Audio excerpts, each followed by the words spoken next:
Hey, everybody, and welcome to Better at Beach. My name is Mark Burrick, and today we have a really cool guest who you guys are going to be surprised with, impressed by, and is extremely entertaining. So we're going to introduce Adam in just a minute, but before we get to that, I just want to share a couple of announcements that we have for all of our Better at Beach stuff going on. If you haven't been paying attention, we've been behind the scenes developing a coaching accreditation program, a coaching certification program through Better at Beach.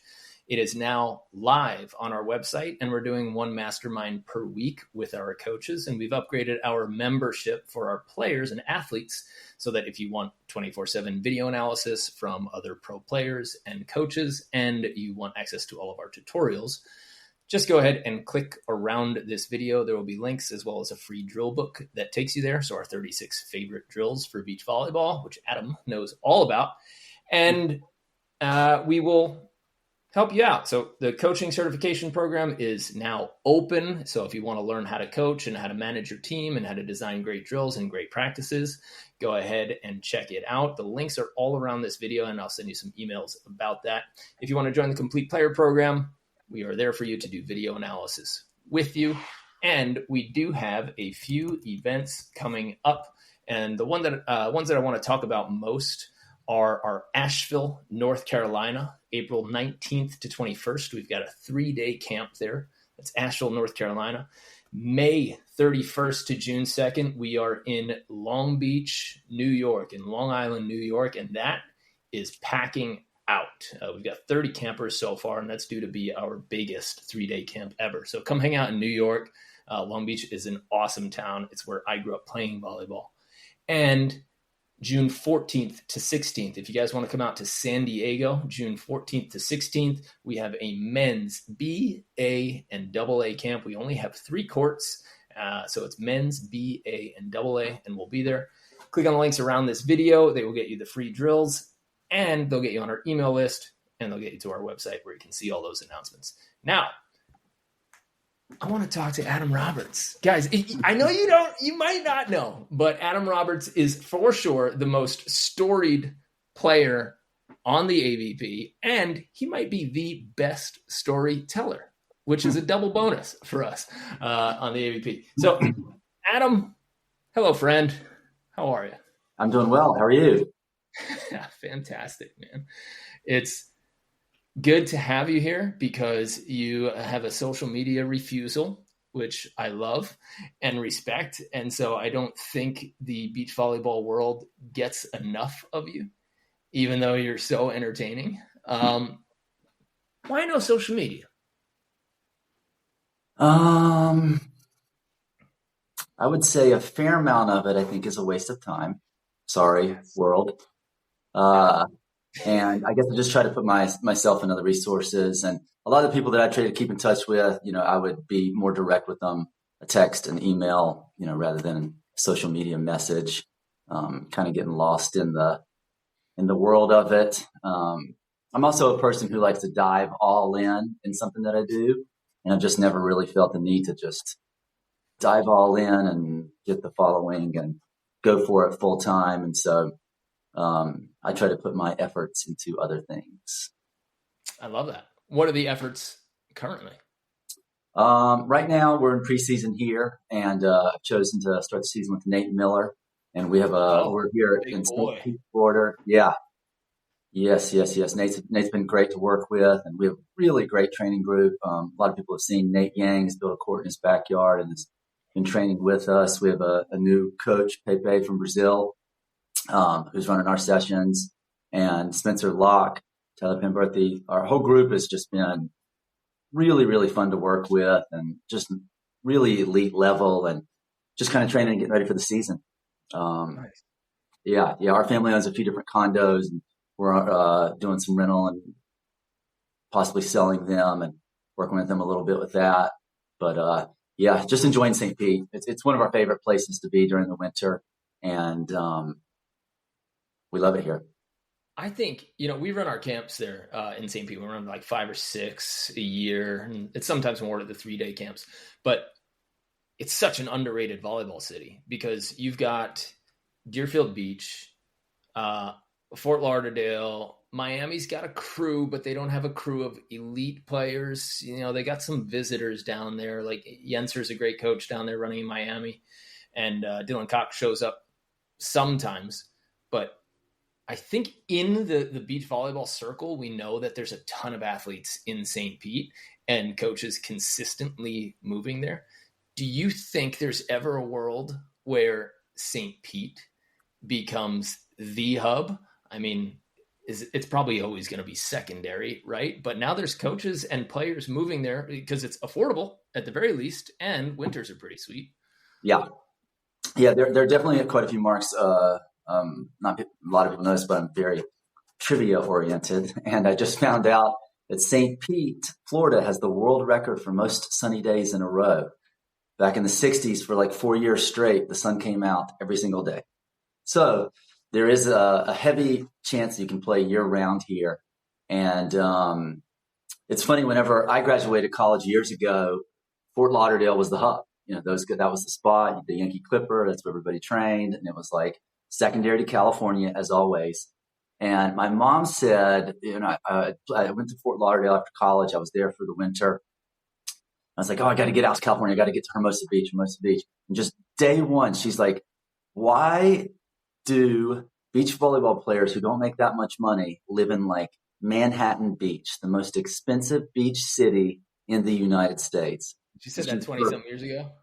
For 30 years, she said they should move somewhere affordable. She's like, there's got to be some change. And I've always said that if somebody big, I hate to put the pressure on him, but if Phil, had packed it up and when he moved to Orlando said, listen, I want this to be the spot. That's not his personality. And so we know that. But if he was like, listen, let's do what we can. Let's get everybody here, blah, blah, blah. USA Volleyball would have to follow form.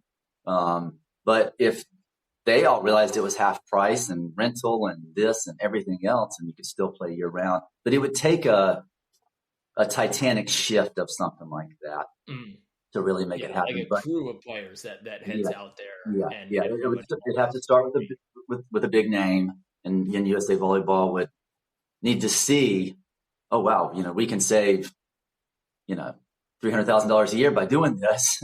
Then I think it's it would be a possibility. But until then, it seems like they're settled in, and everything is secondary to that. But leading up, so years ago it was with Steve Grotowski, the Olympiad, Mike DePiro, and that whole crew. I mean, it was Fort Lauderdale, Pompano Beach, flowing into Miami, and I don't know. Was down there too, right? Karen Bull. Yeah.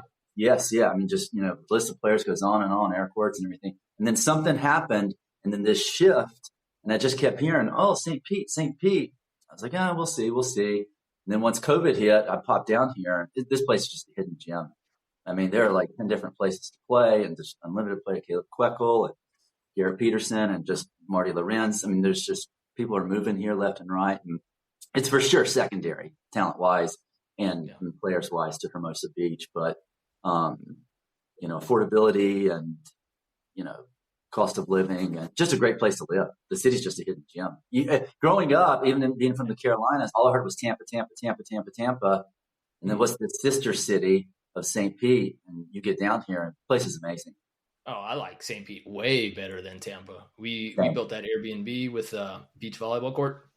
If you guys are listening and you want to vacation and be in that same neighborhood, we got an Airbnb with a beach volleyball court. But when we going out to Tampa, it felt and feels too city.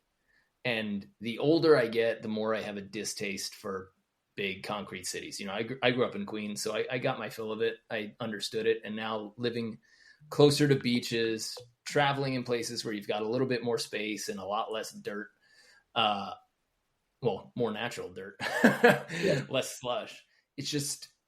It's so nice compared to Tampa because it's right next to it. So you get all the kind of big city. You can drive right in without hellacious traffic. And it's this nice downtown. The St. Pete Pier is unreal. Is it a mile long with parking on it and plays and like its own bars and restaurants way out on the pier? Yeah. It's so cool. Yeah, they're having concerts. I mean, they did 4 concerts in a row, ludicrous, like just the things that they do like 7 museums, art and culture, and just like we are downtown. I mean, so we walk to, 6 things a week, where we're going to like trivia night and shuffleboard and chess club and you played the shuffleboard, world's largest or USA's largest shuffleboard court. I bought a membership while I was there. That's right. Yeah, there you go. Okay, so let's dive a little bit into beach volleyball lore and history. You have a place in South Carolina with its own beach volleyball court. So you were able to, at least when I met you, you had a beach volleyball court by your house. And there were just stories of infinite, amazing players from the East Coast and then from the rest of the world who stayed at your place and competed on your court. Why and how were you able to get those players there to hang out at your house? And what was there a methodology behind it? Were you trying to just invite better players to be around you so that you could get better? Or was it also just, like, hey, I've got the space, so why don't you guys come here? Yeah, it was actually a combo of both.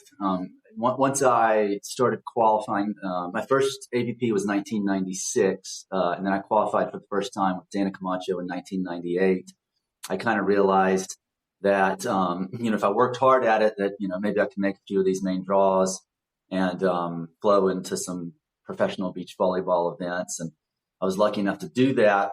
And Myrtle Beach has got a lot of hopper flights on the East Coast. Growing up in New York, you would know that, being a Gulf city, there's a lot of quick, easy flights. And it's dead central of the whole entire East Coast. So if you're a road warrior, you can drive up to New York in 8 hours. You can be down in South Beach in 8 hours, quite centrally located.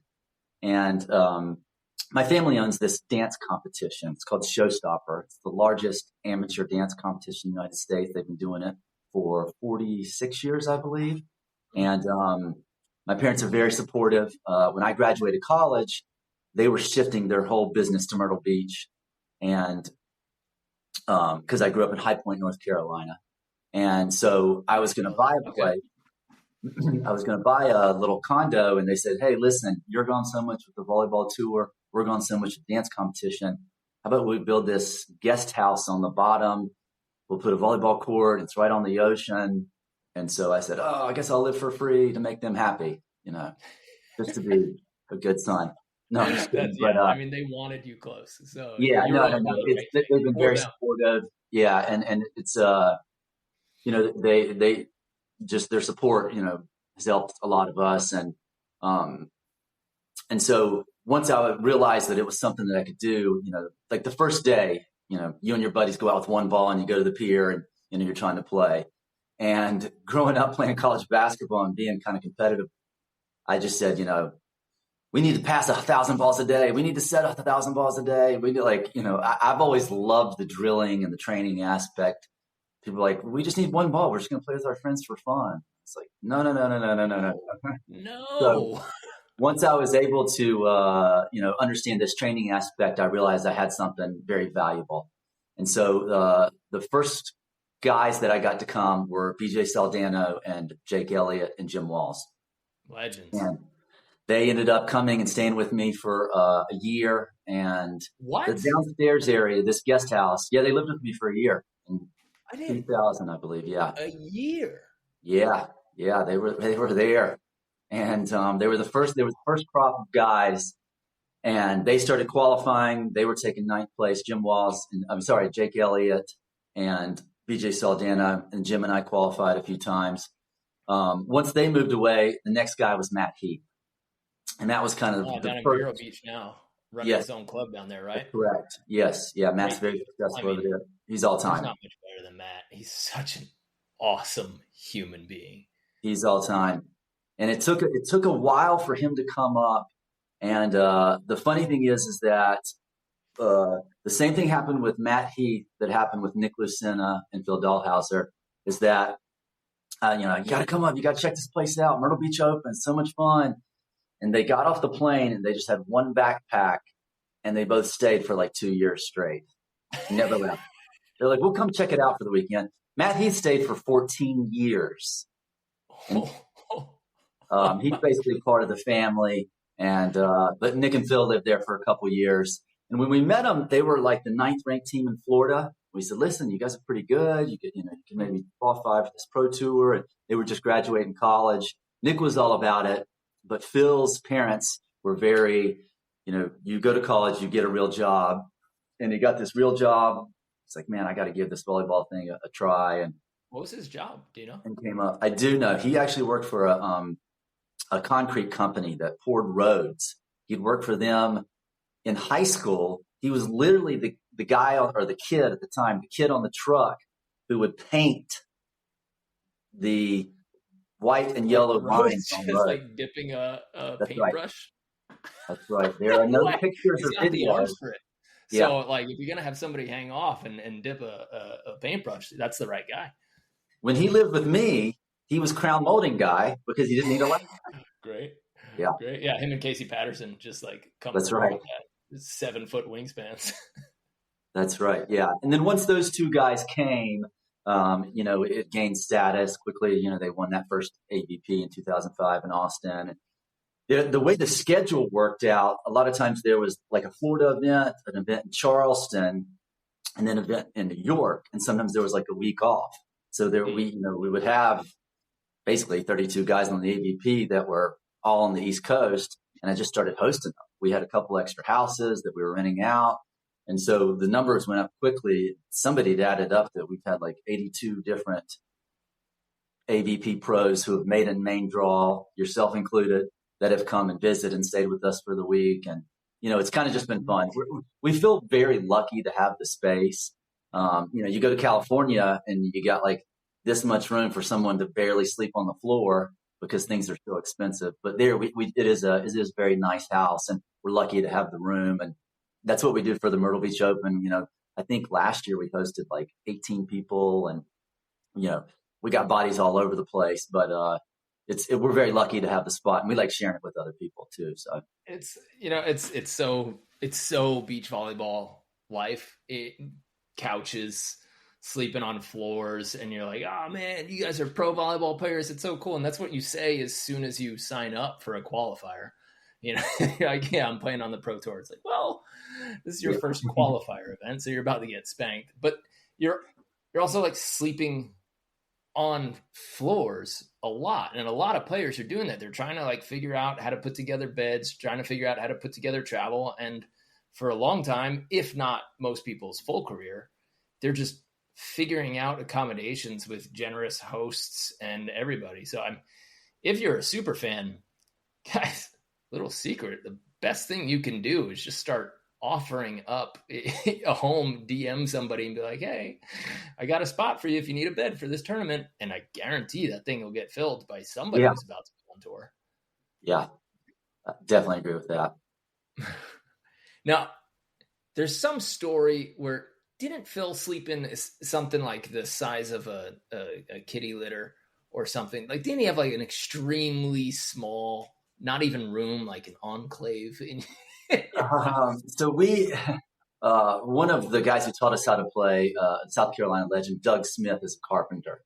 And we've got he's quite a charismatic guy. And he helped us design this guest house downstairs area that we have in Myrtle Beach. But he actually built a loft bedroom. So there were like 6 steps up. It did have a full-size bed. It wasn't the extra long one, but the spacing in the upper area was probably only like 4 feet. So if you popped up too fast, then you were hitting your head. But it was inside another room, completely pitch dark. It was everybody's favorite spot to kind of take a nap. And truth be told, what we would do is we would play Halo 2-on-2, and then the loser of the day would have to sleep in the loft bed, which ended up not being that bad. And Phil didn't lose that much, but somehow it just morphed into, this is where Phil Dahlhauser slept. And then I think since then, I've had like 20 different blockers that try to sleep in there to get like the Phil Dahlhauser aura. They think that the placebo effect, they come out a little better. We'll see. What do you think it is about you that a relationship with it. It seems like every great player or player that just turns it on has had a contact with you, a partnership with you, a layer of training with you. And I know that not a lot of people know this, but as far as partners go, you churn out amazing blockers. Are you hitting them at the right time? Are you able to teach them? Is it your style of practice? Or just, you were my partner for a couple of tournaments, and I constantly tell stories about how fantastic of a partner you were. My best partner to play with was Adam Roberts. Well, it was Kurt Topple because he could block, right? And then socially was Adam Roberts, because I tell this story all the time. I go, the best way that you can talk to your partner is the same way that Adam Roberts talked to me. He would set a ball and say, hey, was that set an 8, a 9, or a 10? And if it was anything less than a 10, he would say, great, what would make it a 10? And I said, if everybody could just have that exact same discussion that you had with me, like right there with that series of questions, they would be so much better instantly. So what is it about you that just churns out great players and makes you able to play with everybody? Yeah. Well, I appreciate that. That's, I don't think that I've had this lock and key of making people, amazing players. It's a lot of it's been the right timing. I've caught people at the right time. Andy Benish, really hadn't done too much. He grew up with Cole, and he had played. And that weekend of Austin, truth be told, sorry, Andy, he was like my 7th pick. I was going down the list. It was like, what about this block? What about this block? I've already bought my flight. And I was like, God, this guy, I saw him handset a couple of good balls in San Francisco. And, but, as it turned out that we got on the court for like 5 minutes, I was like, oh my God. Oh my God. And, some guys you see the writings on the wall, other guys you didn't. I always thought Phil could be good. I never thought he would be considered one of the greatest of all time. So one big thing with Phil is that growing up playing basketball. Considered? Yeah. Considered, yeah. Okay. We'll get back to that. There's Karch, Emmanuel, there's Allison. Phil's considered one of the greatest. Allison, not greatest of all time. No. Probably not. No, he needs to be winning for a lot longer first. He is a Ricardo, gold, silver, and bronze, Yeah. Okay, Ricardo. I'm in on that. Yeah. Okay. Yes. But it's funny because I noticed it with Phil that he had this massive potential when I played a basketball league with Phil. I was like, because I played basketball my whole life. We got out on the court. He's left hand, right hand. He's jumper. I was like, dude, this guy could have been like a shooting guard in the NBA. This is how coordinated this person is. And I was like, whoa, he really has it at that time, because I hadn't played as much volleyball. But, a lot of the guys like, Trevor Crabb came to me. He's like, I'd really, like to play some international event, Troy Field, Cody Caldwell. And, I'm lucky enough to always kind of have a few points. So, just having a couple 100 points helps get some people into it. And I think a lot of things in life come with doing them more often. So, when you don't know any better and you're just like, oh, that was a great set. You're great. I'm like, hey, no, listen, I've been doing this for a long time. I'm confident in what I do. I can make it better. And I remember playing with, I think it was Billy Strickland, and I'm setting him. He's like, that was great. That was great. That was perfect. That was perfect. And then he hits the ball out. And I was like, Billy, he's like, well, it could have been a little more inside. I was like, well, then it's not perfect. So, what's a better system for this? Tell me. And, with this 8, 9 out of 10 out of 10 that I say, I also say that anything above a 7 out of 10, you should probably still side out. But you're just taking away some of your options. Maybe the ball's too far inside and you can't really turn it line, So, if it's not a 10 out of 10, we can still deal with it. But a lot of the guys that I've had, I've made a joke that Justin Phipps finds a lot of guys first. Okay. And then I grab them from Justin Phipps, and then Nick grabs them from me. which actually, if you look at all three of us having partners, and that just is what it is. And Justin's had a, amazing long career, and, we take different approaches. He's cracking the whip and I'm not. But a lot of it is maybe confidence or, me telling these guys that they can do it, like Cody came to me and we're playing halfway through the season. And he's like, I'm just not good. I need to switch to defense. I'm going to play behind David Lee. He's super honest and open front with me. And I was like, listen, you are a good blocker. You're world class. You can do this. But just wasn't listening. At the end of the season, he's like, what should I do? And I said, listen, just own up to it. Just be like, I'm the best blocker in the world. I can do this. People aren't getting the ball past me. Next year, he just snapped. Something clicked in his head. The guy's blocking everything. Paul Lottman's the same one. Paul Lottman and I trained together for 4 months in the preseason, played one AVP, didn't go that well. He switches it up and he's like, am I a blocker? Am I a defender? And just owned up to it. And the guy's world class. And so I think a little bit of it, playing my style, everybody's doing this new 2-ball that I've been doing for 20 years. I'm playing with these amazing hitters. I'm like, Mark, hit it. Hit it. And I'm like, no, you do it. I've gotten served every single ball my entire career. I always have, always will. And, I relish the challenge. But, I'm like, listen, I'm taking 40% of the court. You got 60% of the court. People start doing that continuously. You start getting confidence.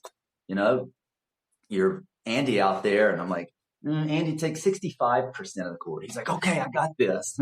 And I think, a confidence, and a lot of the guys too, learn a professionalism, a warm-up routine, hydration packets, and, taking care of your body and doing different things. I mean, Andy, he didn't bring water for like our first 4 practices. I'm like, okay. Oh my God.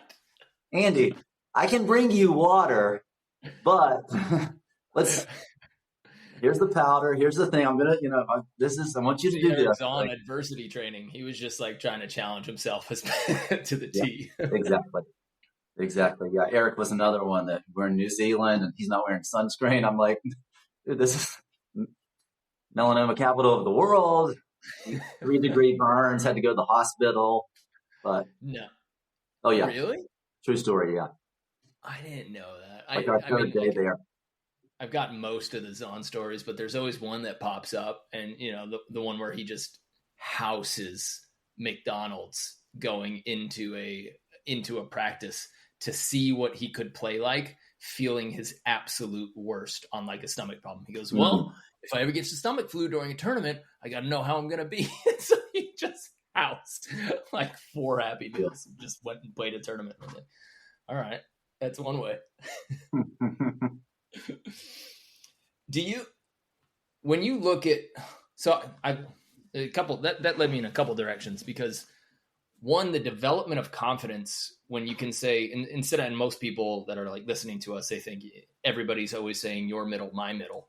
And when you give somebody, because you want them to hit more of the court, you can annihilate those rules. And I keep trying to get this to people to get off of their, you need to share the court. Like, if you're a better side out player, I want you taking more balls because it's good for our team.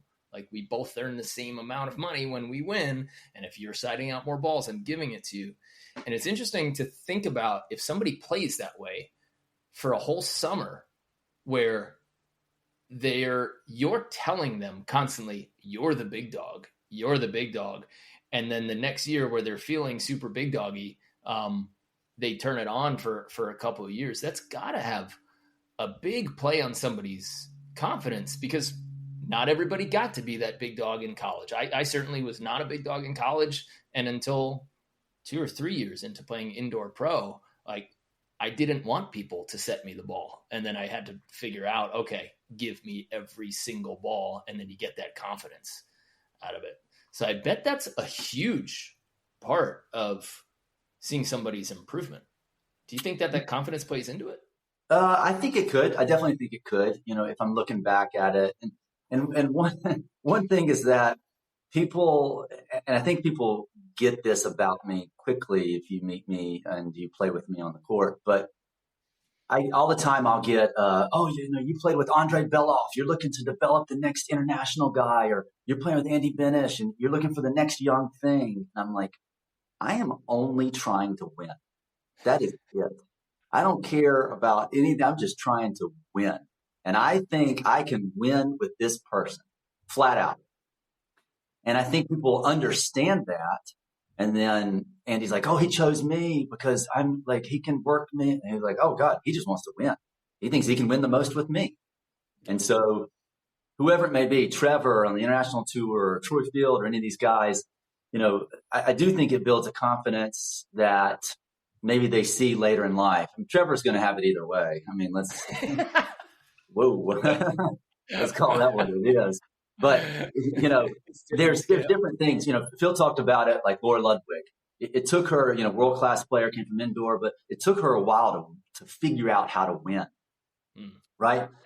Phil's like, I'm lucky. I learned how to win in Florida, and it was hard to do that. At that time, now he goes back, he can win Florida tournaments without jumping. But at the time, it's hard for him to do. You learn how to win in New York and New Jersey. A lot of people do that. Laura had to learn how to win at the Grand Slam World Tour event. So it took her a while, and the same thing with like confidence that, I think that you're instilling in people. And it's more than just like, hey, I think you're the man. You're proving it over a whole season of like, you're taking the middle and everybody wants to serve you. And I mean, facts be told, who do you want to serve, me or Troy Field?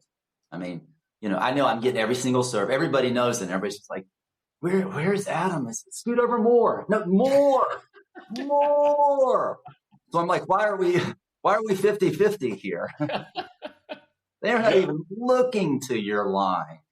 And, I have been able to play with some these amazing attackers. And so I do think it builds a confidence.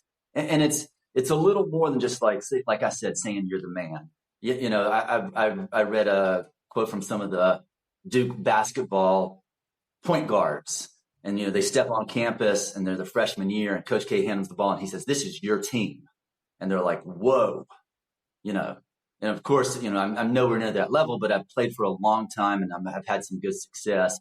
But I'm like, hey, listen, you're the man on this team. You know what I mean? Be the best.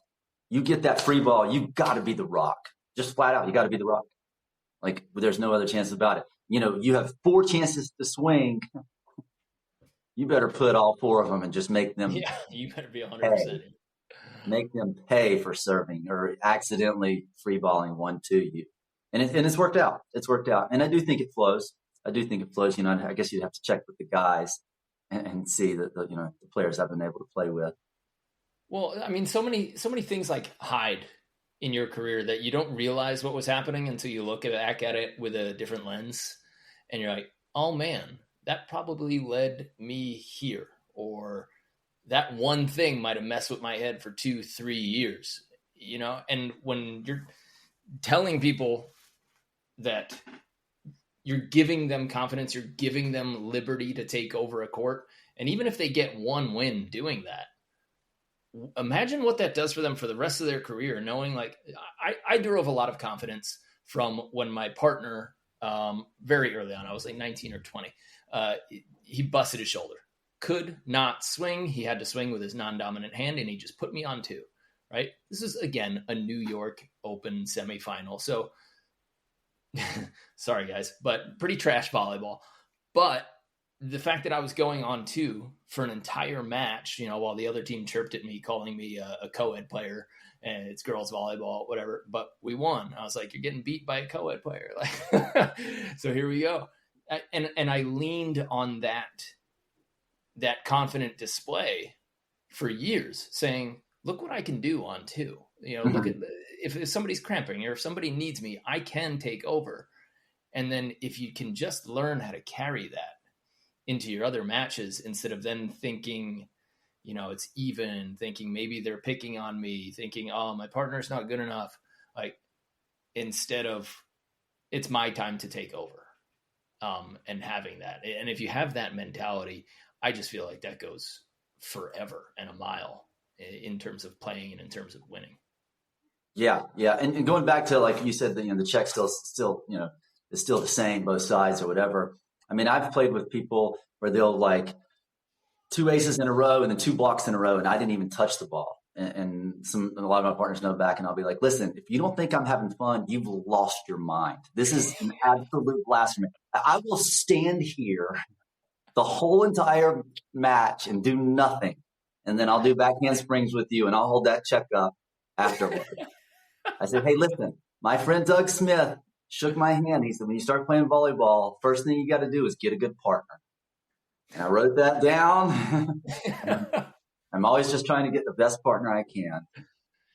Is there something that you see in players that you think, man, they've got it? Like, okay, so when I first saw Andy, he was a big man who moved like an athletic 6'3" guy. And when I see 6'3" guys, you see a bunch of real athletes. When you see a lot of the 6'7", 6'9", it's not, and everybody just be quiet, because it's not that tall people are lanky or uncoordinated. It's just statistically more likely that people are uncoordinated than they are coordinated. So just because there's millions of 6'3" guys and maybe hundreds of thousands of 6'9" guys, right? You're bound to see a lot more goofy people, and the pool of 6'3" guys is deep.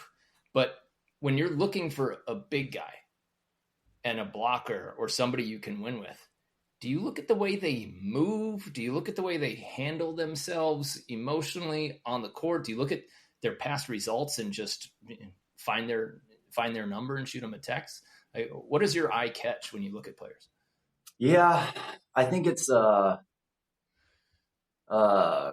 everything that the 100 people per organization at the NFL Combine do all together at once is the same thing that I'm doing. I'm looking at height, weight, athleticism, sprinting ability. One thing I do take big into play if I think this person is a winner or not. And I think that we've had tons and tons of players that, aren't all in. They're not going for it. They don't want to win at whatever it takes. And I think that that's a big thing that's overlooked, not only in sports, but in our sport, but the NFL Combine. It's just like, oh, height, weight, sprint, this guy's in, count him up. I'm like, dude, this guy in college, the other guy was a winner. And I really do look for that because that's what I want to do. Like, what's one sign or one example where you saw it and you went, yup, that guy wants it. He wants to be in it long term, and he's all about it. And so, he's somebody who's going to go somewhere, or somebody that I definitely want to play with. Yeah, Logan Weber caught my heart early. I think you brought him out to California. We were training out there, and then the rumor was there's this big tall blocker coming out. I said, I've seen this story. Let's see what happens. And he was playing a tournament. I believe it was in Captain Bill's, North Carolina. He lost early when he shouldn't have lost. Took a bag of balls and just went out there and started ripping jump serves on the side court for about 10 minutes afterwards. And I could just tell that he wanted it. I was like, man, I'd really love to play an event with this guy. And we did get to play a few, and we had some really good wins together. And I think Logan's a winner. Funny story about yourself. So I don't know if you remember, but when you and I played together, somebody, wasn't us, somebody had added up the points, okay? And they said, you're going to be the last team in the main draw for the last two events, Manhattan and Chicago. Okay? I don't know if you remember this. And I don't remember the points thing, but it just sucks that we were just chasing points to get. I know. And it wasn't us. It wasn't us. And we were like, well, and you're like, I can block a little bit. Let's do it. Where's Rafi? He's always like studying points. I do think that's who it was. And so people were like, well, be warned. This guy's kind of a yeller. He's New York blamer. He's going to be screaming at you. And I was like, but I think this guy's a winner. Let's see how it works. And you were one of my favorite partners that I've ever played with. Everything you did just made me feel like you wanted to win. Like you yelling, go, go, go, go, go, go, go. Wasn't like, go, go, go, go, go, go, go. I was like, this guy wants to win, and I am in on this. And I thoroughly loved playing with you, one of my favorite partners ever. Same. 100%. I mean, sets and passes wherever you want it. You're always in it, always engaged. And then just socially, just being able to vibe with each other, get reps. You always showed frustration with yourself but never for your partner, like never like a head hang for your partner. And that was something that I yelled. And in the beginning of my career, most of my career, I didn't feel like I was ready to go until I got my first red card. Had I got a second, it's, it's over. But I just kind of needed that fire to go early. I don't know if it just came from my upbringing or what it was, but I needed to feel like I was in a fight and the guy next to me was ready to brawl. Mm-hmm. And a lot of times it turned on refs. I was like kind of almost like a little Michael Jordan waiting for something to pick a fight. Yeah. But I never felt ever out of control. I just needed the red card, the aggression to go. And some of my players mistook it for being like angry at them. I was like, no, I play angry to win. Yeah. And I realized that quickly, and people's feelings were hurt. And I was like, not mine. I'm in on this. This guy wants to win, and where do I sign up? So that is one thing that I'm looking for in partners, though, is like, does this guy want to win? And there's multiple check marks, the gym, the training, taking care of your body, all these different things. A lot of people really want to win while they're standing on the court, but there's just so many more things encompassed of that. We're not in the 70s anymore. We're weekend warriors, smoking cigarettes in between. Yeah. Yeah. And that's another thing too, is that if you want a shock to the system, come to the big time world tour stuff. And all of these people, you can beat in their head, you got to train, you got to work out. You're playing before the main draw, and you see Sharif and Ahmed out there full lifting with 2 trainers doing sprints on the bungees before a world tour event. And everyone's got their cameras on you during your practice. And you're like, these guys are allowed to film my practice. And there's like 9 cameras there just waiting to see like what you might do before they might play you. Yeah. It's bonkers. Yeah. And, AVP events, everybody kind of stays in different hotels. So it's usually like spread out. There's, like I said, a lot of people in couches and stuff. But you go to FIVB and World Tour, and quite different from Norseca, by the way. But you go to FIVB and there's 12, 13 people like in the gym of the hotel at the same time you are, almost like there's no room, and everybody's banded and you're like, wait, your match is in 4 hours. And like, yeah, I got to get ready. And it's like, this is where it's real. This is where people are doing everything to win and doing the right things. Yes. Yeah. And I think a lot of the guys like, Trevor caught that early, and, Troy Field, and a lot of these guys were able to see that early. You can say it till you're blue in the face, but when you see the big boys doing it, it's impressive. It's really cool. And I love that aspect of it. And I'm doing the same thing too for whenever I play East End volleyball tournaments. And people were like, what are you doing? I was like, I got to get up at 5 a.m. and I got to warm up for the tournament. And, it is real. And I don't think I would be able to play this long without, having this routine and having, these aches and pains. You get 800,000 miles on a car, there's going to be a lot to it. So for me, I might look okay or whatever, but I feel like I wake up and I'm like a 3 out of 10, my back and my knees and my hips. And I do this. I always wondered that because you always look in incredible shape. You move easy, you move light, and your warm up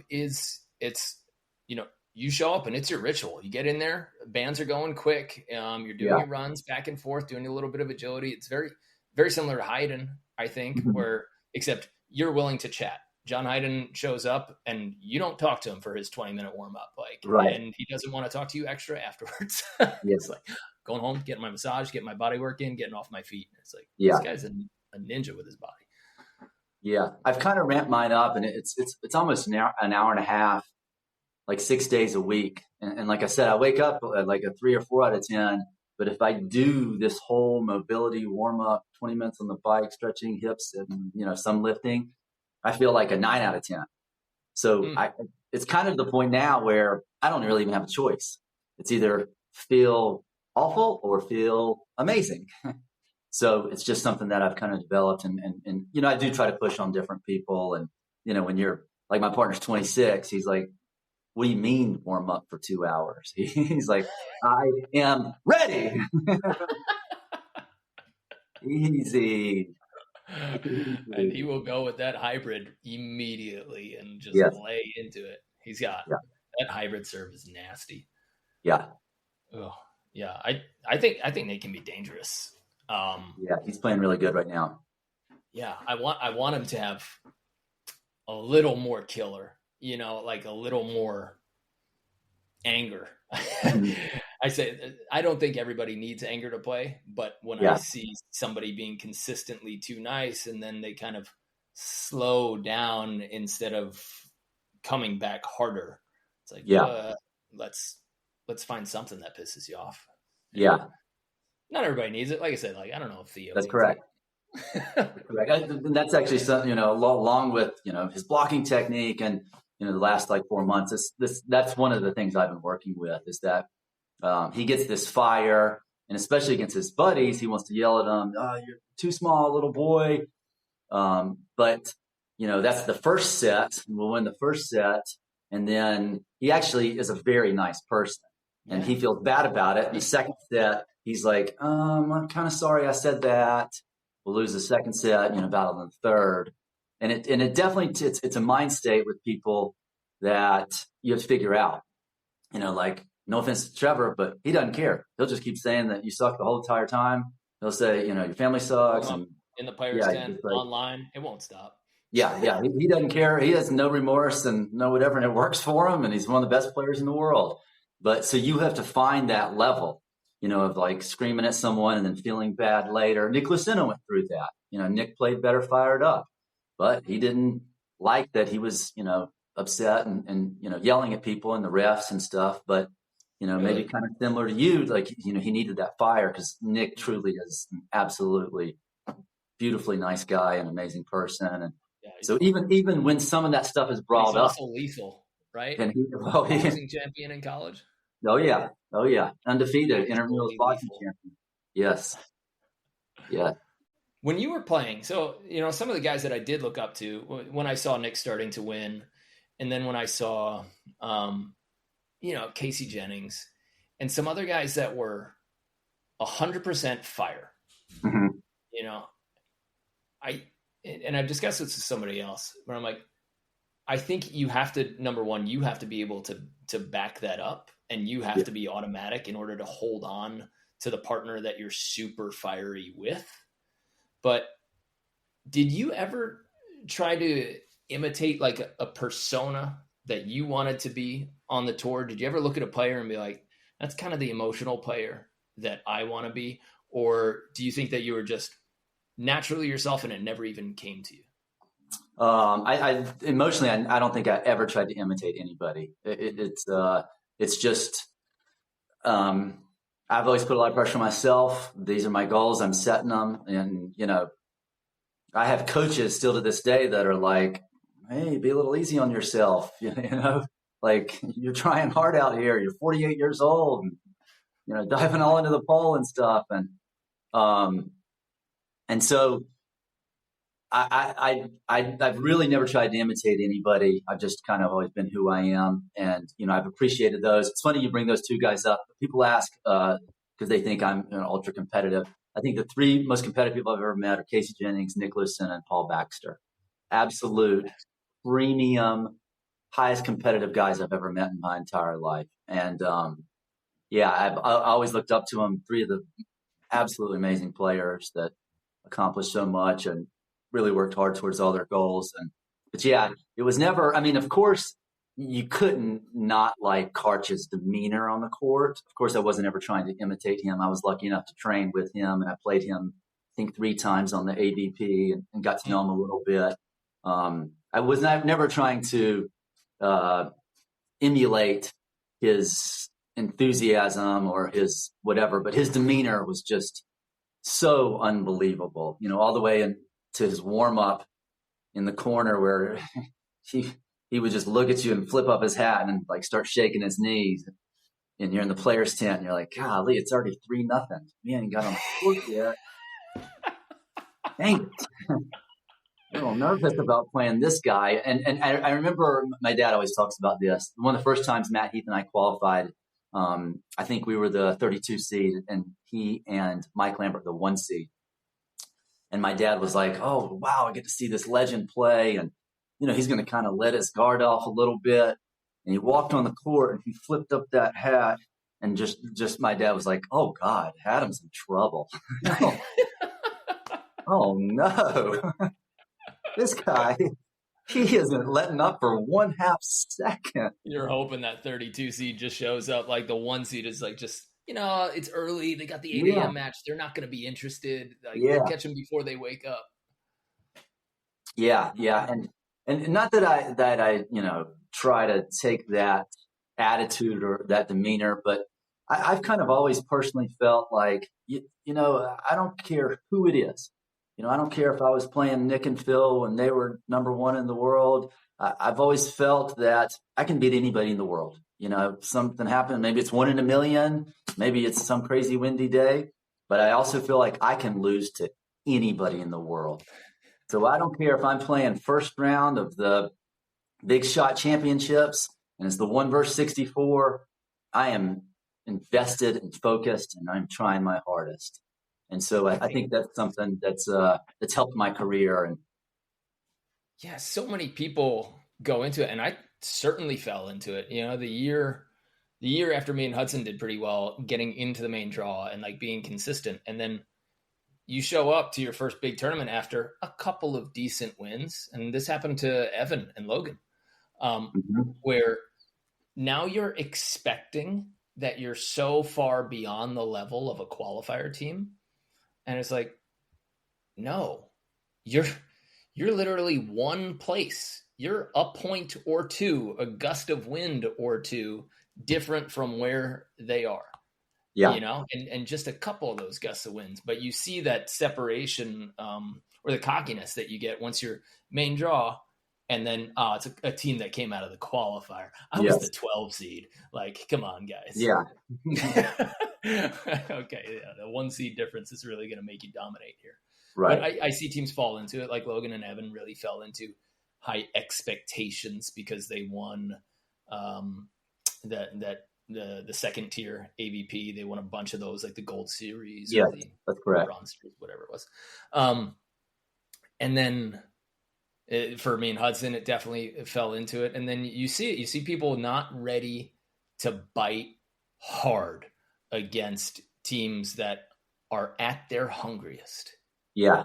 Like that team coming out of a qualifier, the team with the 32 seed, they are at their absolute hungriest. Yeah. And if you don't show up ready for battle, they're bringing it. And it doesn't matter. I don't think it matters if you're the 1 seed or the 12 seed. Like you eventually have to show up. And I felt Nick and Phil sleep a couple of times against me and then just decide to turn it on. And I was like, oh, that hurt.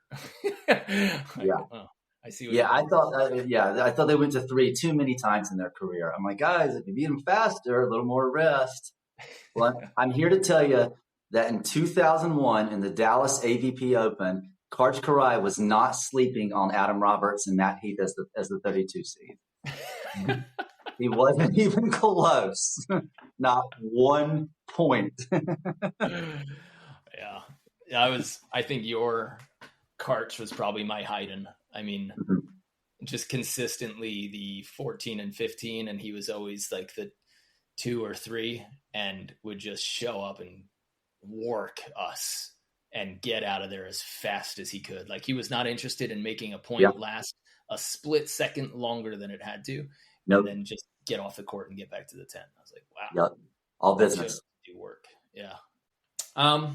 Any stories or any signs of when you see somebody who you think could make it, but they don't? What's the one sign that you see in somebody and you're like, nah. So I know the sign that you want to recruit, somebody who wants to win. Yeah. What does it look like when somebody doesn't have that, or when you're like, man, this is going to be so much talent gone to waste? Not to throw the indoor guys under the bus or whatever, but I see it more with indoor guys coming out than anybody else. Indoor players that have had ultra success at the collegiate level, maybe gone overseas and played professionally indoor, made a lot of money, probably way more than they are making or would, or they're going to take this knock at the beach. And in my career, I have never seen an indoor player have success their first year, unless they are Hawaiian, because the Hawaiian guys grew up their whole entire careers on the beach. But I mean, if you look back at even like Paul Lottman, John Hyden. I played John Hyden twice his first year on the beach. His first event ever in Florida, and it was like 4-mile-an-hour winds. And he's running all over the place, and BJ Saldano and I are just chopping him up, and we beat him. And I don't think we ever beat him again. But it takes those guys about a year. And I think the knock is just so much for them to take. I mean, I can probably remember 20 indoor players that were like, they had this attitude, like, they're hitting balls and they're 2 feet out and they're like, oh, that's in indoor. That's the feeling that I get. And it ends up that the talent level is just through the roof. And it's just that they just don't want to take that knock. I would imagine today's example would be, a world-class number 20 tennis player that comes over to pickleball, and then all of a sudden they're like number 100 in the world. And they're just like, no, I'm good. I've done my thing. And, for the newer viewers, James Saul is a good example of that. Came over, world-class, amazing indoor, volleyball resume through the roof.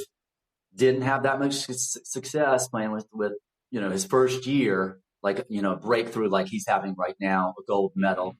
And, we knew it was there, but if for some reason he decides to stop after that injury, then we don't see this gold medal that he just received in Australia, New Zealand, I believe. And then, who knows what the future brings, but it's always known that the talent is completely there, but does he want to take this drop in indoor professional pay, in indoor professional status, in indoor professional fans, overseas and different things. And when 10 or 12 guys are leaning on you, looking to you like you're the god, right? And you're going to save them through a match. And then you have to go through a year of everyone on tour, even the qualifier guys looking at you like you're a quack. Yeah. It's like, are you willing to let go of your ego or just fight back hard for enough time to then prove yourself, knowing you're going to take your licks again? It's like going back to an internship or, like redoing yourself in your career. If you retire from somewhere else and you want to change careers, you got to be a scrub again in whatever direction you go, and just be open to that. And no, it's, hey, a year, 2, 3, maybe 4, and then you'll get back up to that. But you're not an expert in this. So you don't carry that same big dog mentality across fields, across endeavors or anything like that. That's right. That's right. I mean, look at Paul Lottman. He's on the cusp and he's like, am I blocker or defender? I mean, it took him a long time to break through. And now he's one of the greatest players in the United States. It really took him a while, and his perseverance was very impressive. But if any point he quits when he's like qualifier guy and he's split blocking and doesn't have it figured out. And, I remember Rafi Paul's calling me up and he's like, dude, this guy was in the Olympics. He's got to be absolutely amazing right now, right? And I was like, not yet. Like, it's going to take him a little bit. You know what I mean? I mean, he was always amazing, but not to the level that he is now. And it just took a while. But do you think there's a shortcut for indoor players to become better, faster at beach? Like, do you see them do something that you're like, I for example, I just always see indoor players and I go, stop thinking this is beach. Like, on a lot of your swings, like, stop thinking about the high line that you see on TV. Stop thinking about the cut shot. Like, just hit over a blocker high and hard and rip. Do what you're fantastic at right now. We'll add on the rest of the stuff later after this tournament. But do you think that there's some shortcut that more good, solid indoor players should take when converting to beach, or a pitfall? Yeah, I've always thought that, and it came to fruition at the highest level whenever I was lucky enough to play with Brad Lawson in 2015. Oh man, such a good player. Yeah. Brad Lawson, as I'm sure most people know, was the National Player of the Year. He was the national champion at Stanford, right around that same time, 2012, 13. And not huge. He was what, 6'4", 6'5"? Yeah, I mean, he wasn't that big. Yeah, legit. and I don't follow indoor, but I was told that he hit like 98% in that championship game and only had one fault, and it was a back row attack that he was like this far over. He would have the perfect game. So anyway, I noticed it that when he came out to the beach, and I took a bigger chance on him because he grew up in Hawaii, so I'm thinking he's played a lot of beach, which he had, and he was very skilled in all aspects of the game. But I thought it was so crazy because this guy could just like 7 balls in a row, just like bounce it over the fence, over the stadium, but when he got a cut shot down, he was celebrating like, I'm like, no, that's no, bad dog. Just wrap him on the snout with a newspaper. Yeah. Like the opposite. I'm like, cut, eye line, cut. I'm like, oh, I got like a 3-foot bounce. I'm like, yes. Yes. And so, yeah, I do agree with you. Like, go with what you're good at. When Cody came out, I remember we walked out to that 1440 tryout, and Andy Benish grabbed me, and he's like, this is the best high hands hitter I've ever seen in my entire life. He goes, this guy, high hands. And he went back-to-back national championships. Unbelievable. So we just ran a practice where all we did was hit high lines, and I was trying to get him and Logan to just flatten them out. And I was like, I kept putting the surfboard higher and higher and higher, and he just kept hitting down over me. And I go, Cody, this is your answer.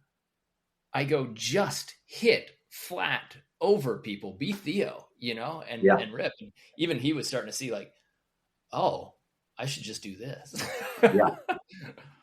Yeah. Sorry, go on. But his high line can be so sick if he just does. It's unbelievable. It's unbelievable. But when I played with him, he started to get a little cute. And I was like, hey, you won 2 national championships. And how'd you win it? High hands. I was like, let's not reinvent the wheel. Let's do what you're good at. And I do think that's a big cue for some of the indoor guys. And, you have these things like I was talking about where, they're calling a double. And they're like, well, that wouldn't be a double indoor. Or you hit the ball out by 2 feet. Like that wouldn't be like that needs to be gone. Like the second you walk out there. Yeah, I mean, I remember I had it. I mean, it was a whole different aspect. I'm like, well, I could beat this guy in basketball. Well, who cares? We're not playing basketball. Doesn't matter. We're not playing indoor. Yes, 9 times out of 10. That's right. Get over here. But we're not playing. They're not playing indoor. That's over with. Your career is over with. Thanks for coming out, Kurt Topple. Let's try to hand set this ball correctly. Yeah. Why do you think players forget or don't do what works 10 times out of 10? So I've a little insider info to our team. I've been working with Logan for a while, and we know that he becomes utterly unstoppable when he rips high, hard seam like Gibb and high, hard cross. And he can put more pace on the ball than Gibb could. And in his best finishes, that's what he did. And every time he got dug during those best finishes were when he went for something like a 6'2" guy should hit, like a cut shot or this little high line. And then we remind him go back to it. Why do you think people are so unwilling to be boring and do the same thing over and over and over again when, all of the points that Steph scores are from beyond the 3-point line? Like, he doesn't get bored with shooting threes. Right. Why does it I think a lot of times you're out there and you're thinking like, I need to have a few more things in my tool basket and in my tool belt that I'm dealing with. And, one cut shot can just open up all my high line shots. You know what I mean? And so I think a lot of people get in that mentality of like, well, I just can't do this every single time. Eventually they're going to stop me. And a lot of times it seems like with hitters, getting blocked straight down is like, getting dunked on. It's a little bit of a pride ego. you know?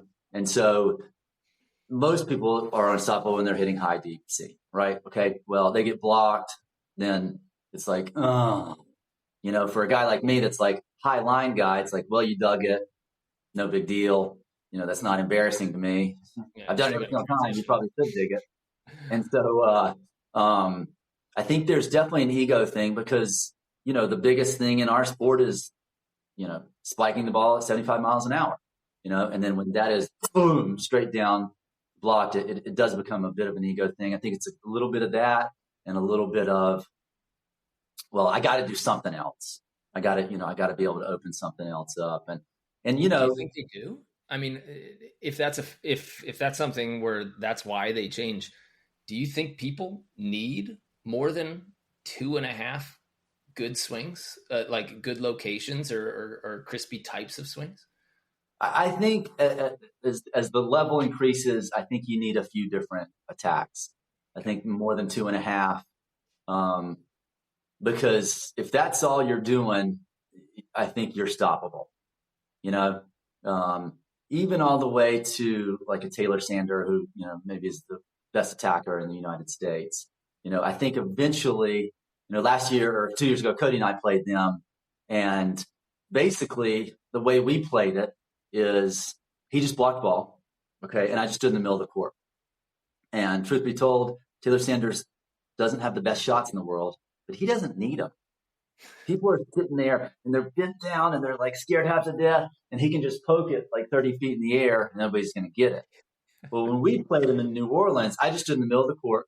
I said, Cody, he's going to go OT. He's going to go through your hands. He's going to bounce like probably 4 out of the stadium.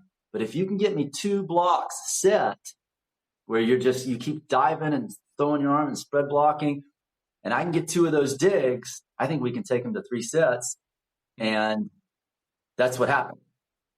That's what happened. So even at like, you know, at that time we're saying Cody is a little, you know, block deficient.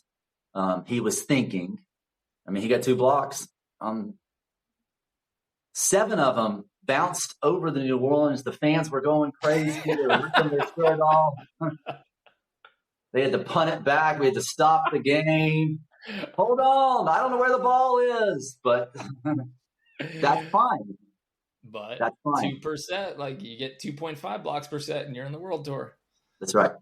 So that's right. So, yeah, I do think when people, you can be stopped. You can't be a one-trick pony. You got to have a little bit more. And I mean, he's a perfect example. And you know, now he's incorporated some things. And see, he's different because he played beach his whole life. You know, he was like the junior national champion. And so his beach background, I know this because Taylor Crabb told me he beat him in the finals of like the under 16 world U.S. championships and the other under 18 world championship or U.S. championships. Huh. Taylor grew up playing beach, so he's a little bit different. He didn't need the full year, but the full year did help him. And, you know, he's turned into obviously one of the greatest players in the United States. Yeah. Yeah. All right. So, I just take a look at people and I go like, they keep thinking I have to be a step ahead of the defense. I have to be a step ahead of the defense. Yeah. Instead of, you need to prove to me that you can stop me. Yeah. I do like that aspect. I do like that. Yeah. Yeah. And who cares if you get blocked? Once they stop your best 2 times in a row and it wasn't luck, like you also have to measure offensively. Did they just get lucky? Like, am I going to change anything because like I hit him in the neck? It went into the net and then he got an open net set. Right. I don't know. You know, I'm not really changing that. And I just think people kind of get bored. They get antsy, giving too much credit to a defense, saying that they're going to be in position. Dude, we're in the right position for 90% of the swings. We still don't stop 80% of them. Yeah. So you gotta make somebody prove it, I think. I mean, a good testament to that is if you get a good coach or player on a box and you're like, okay, I'm going to get in the pocket and I'm going to unload. Here's 10 balls as hard as I can hit it. And then I'm drawing a circle where I'm hitting it. Let me see you dig it, get a good set out of it, and then put it away with no defense. And it's hard. It's hard.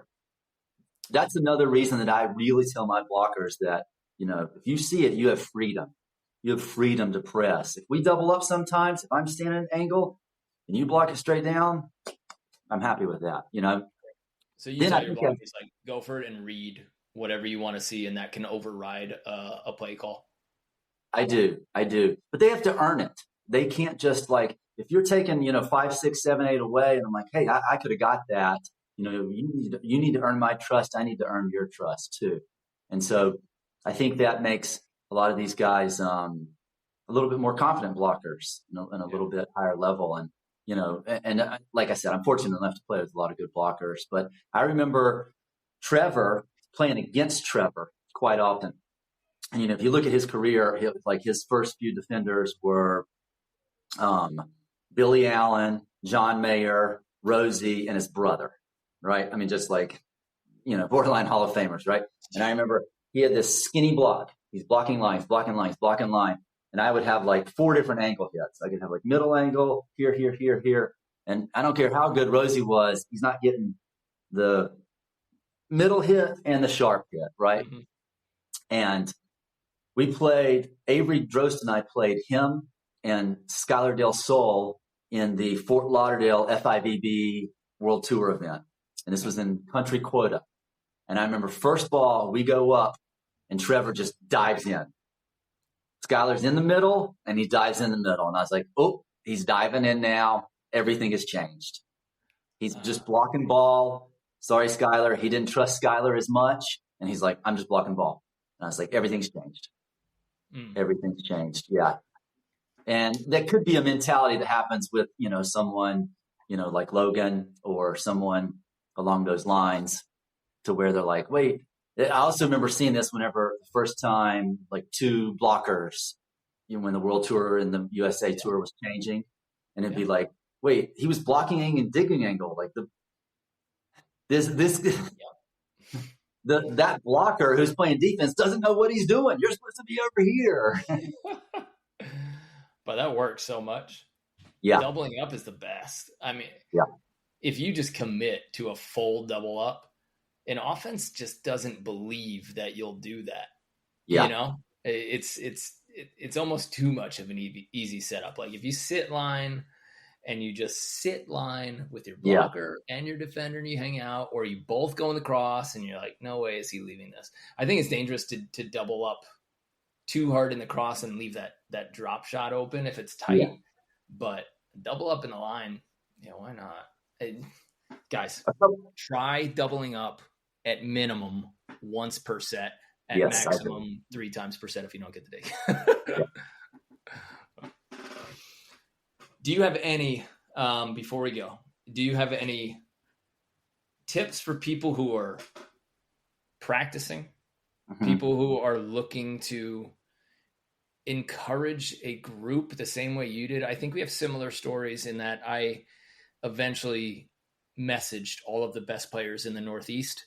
And I was like, guys, we keep playing for 10 hours to be able to play good volleyball for a half hour as the sun's going down when we can't see. And then we all get our asses kicked on the AVP qualifiers. Let's commit to driving together and training for a day and a half where we can get 8 hours of training, which that 8 hours of training in a day and a half is so much more valuable than any volleyball we're getting during a tournament. And then you did the same. You got all of the players together and committed to training. Do you have any advice for that, for people who are trying to build their group? Is that the right way that you went about it? And what would you say to somebody who is trying to push that envelope of skill and is also trying to get players to be on the same page as them? Yeah, I do have some tips and advice, and we talk about 80 different players have come and stayed with me in South Carolina. Well, I also had probably a span of 7 years where it was just me and one other guy. So not only have I been able to train with 3 teams on there and a bunch of balls, and I've also had 4 balls and 1 guy, and I can just get almost just as much done. This morning, I went out with my buddy Abram, and we had 4 balls, and it was just me and him. and we just went through an amazing practice. We got hundreds of touches very quickly. I think there's a lot of drills and a lot of things, a lot of technical stuff that people can do that they don't really do. I was just telling him this morning, for about a month during my preseason, I get to the court early. I do have 20 balls now, but I used to do this whenever I only had 4. And I just toss up and I just hand contact, high line, cut, and I do all 4 corners just before the practice starts. And I am looking for the just absolute perfect hand contact. And it really kind of tunes me in before the season starts. And I think people have this misconception that, they always need 4 people. A lot of times 4 people is a negative because you get out there, we're going to work on passing and setting. You're 7 minutes in and they're like, you just want to play? They're like, let's just play. So I love 3-person training sessions because you cannot play with 3 people, And so, there's endless amount of drills and different things that you can do with just 2 people. With 3 people,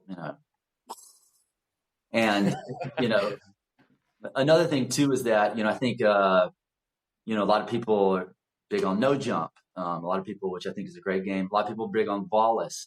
But I think a really underrated game, if you just have 2 people, is one-on-one, the court cut right down the middle. You have to, the perfect pass, the perfect set. You have to come in, you start to get some vision, see if the person's short or deep. And I learned so much. You're 100% in control. Was a bad pass? Well, it was your own bad pass to yourself. And you didn't like the set? Well, what are you going to look at now?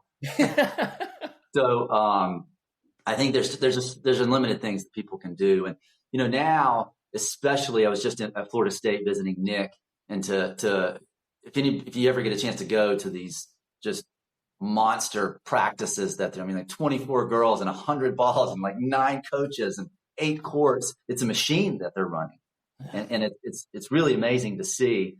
But I think a lot of those girls afterwards are like, they show up to Hermosa Beach and they're like, well, where's the 7 coaches and the 100 balls? And so for those girls, it's like a backtrack to the, what do we do now? Right. And so, you just have to be creative with it. You have to have fun with it and figure things out, figure out drills that you can get a lot of touches in with, minimal balls but if you are competing to have the best people to compete against, I personally think that every single level of competition just completely ramps up if there's something on it. Yeah. Yes. Anywhere from like a $20 or $20. Just eating Gatorade. If I lose to Trevor Crabb and I got to walk to Hermosa Avenue and go hand him a Gatorade and be like, you beat me today, I just want to just throw the Gatorade and slam it down in his face so bad. I totally agree. I think always put something on it. I remember Stafford Slick when he did outperform me all the time, but I got a couple wins against him. And one of the first ones during practice was in Long Beach, in California, Long Beach, where the sand is just, you don't want to touch that water or the sand. And we said, okay, match at the end. And we put a Long Beach sugar cookie on it where you had to jump in the oily, nasty water, then roll in the nasty sand, and then clean yourself in the filth. Yeah. And we got that win, and that picture's hanging on my wall right behind that screen. No, but yeah, it's, you turn it on, you turn on the fire. And even now, like when I do want to, I'm not interested in competing anymore, but if I want to give the guys a challenge when I'm playing against them, I go, all right, guys, let's put some money on it here. Like, yeah. $10-$20, each other's t-shirt, anything from the other person's backpack. Like, what do you want to do? And it makes you want it a little bit harder. And you have to learn that there's meaning behind when you decide to compete after you're done drilling and repping. Now, can you rightfully implement it so that it turns into a win? That's correct. Yeah. I like a little friendly wager. Oh yeah. I'm with you. Adam, man, I appreciate you taking the time. I know you got a lot going on. I know you're busy, and I know you got a 5-hour warm-up routine that pushes through your day. So it was really cool to talk to you. And this is the largest number of minutes and views we've ever had. So I want to thank you for that. It's pretty cool. Yeah. And if you ever want to, I don't know if you'd be interested in it, but I'd love to invite you to be one of our master coaches for a session or two. And if you ever want to break down any of your old videos, just like a set of volleyball, I think there would be so much value in it for somebody who is started out as a hitter and is now a little bit more of a shooter and understands so much volleyball and has had so much experience with the world's best players, like up close and personal. So I know it'd be super valuable for our audience. I also know you're busy, but we can talk off camera. And if you want to do a little video analysis for our members, it would be awesome. But aside from that, thanks for I would love to. Yeah, thank you for having me on. Yeah, this was very fun. Cool. Just before we hang up, this is the weird part of the podcast where people probably hear this, but try not to close your browser window for the next couple minutes until your side of the upload has closed. So even though we say goodbye, it's not really goodbye. Stay off camera for a second. Sounds good. Cool. Guys, thank you so much for watching. If you want to check out some of those drills, the 2 and 3 person drills that me and Adam were talking about, where you can get a lot done, click the link around this video or around this podcast, and you will find my 36 favorite drills. And you could always take one of our online courses. And then if we're lucky enough to have Adam do a video analysis with us, you'll get that in the library as well. So thank you so much for watching. Thank you so much for listening. Give us a like, give us a subscribe. And if you enjoyed the episode, for sure, share it with somebody, and then go and hang out and watch and support Adam as he competes on the AVP tour this summer. Have a good one. See you on the sand. Thank you.